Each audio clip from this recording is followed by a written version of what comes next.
Quaresima è tempo di gioia, è tempo di fraternità. È questo il messaggio che abbiamo voluto lanciare agli studenti del Barbarigo, alla grande famiglia del Barbarigo, all'inizio di questo tempo santo che ci accompagnerà verso la Pasqua. Abbiamo scelto di vivere queste settimane di Quaresima lasciandoci provocare dal messaggio che la nostra diocesi, il nostro vescovo, ha lanciato a tutti i giovani e a tutte le comunità della nostra Chiesa di Padova. In modo particolare attraverso questo sussidio, Assetati di fraternità, dove siamo invitati a scoprire la fraternità, ad amare la fraternità, a sperimentarla e a testimoniarla.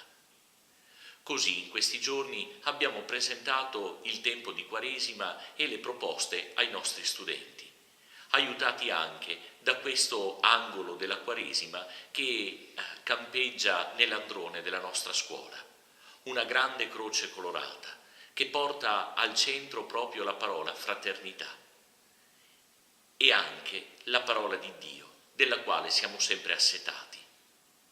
Un tempo dunque per vivere quello che la Chiesa ci invita a fare in questo tempo, il digiuno, la preghiera e la carità. Non un digiuno fine a se stesso e non solo limitato al cibo, ma soprattutto un digiuno che sia proiettato verso gli altri, verso i più bisognosi, il saper rinunciare a qualcosa che ci è essenziale per poterlo condividere con chi non ha nemmeno il necessario, ma anche un digiuno nelle nostre attività per poter sostare maggiormente in preghiera, per lasciarci provocare dalla parola di Dio.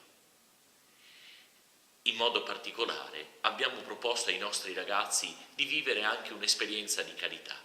Lo faremo attraverso un segno ogni settimana.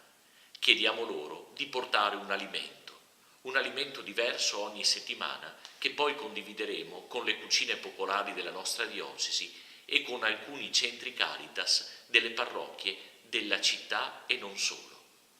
Anche questo un modo per condividere, anche questo un modo per dire fraternità.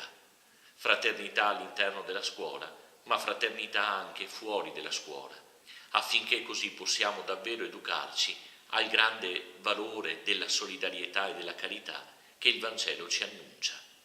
Quaresima di fraternità, Quaresima di carità, all'insegna della gioia di un Dio che si fa nostro prossimo e ci accompagna verso la sua Pasqua, che è anche la nostra Pasqua.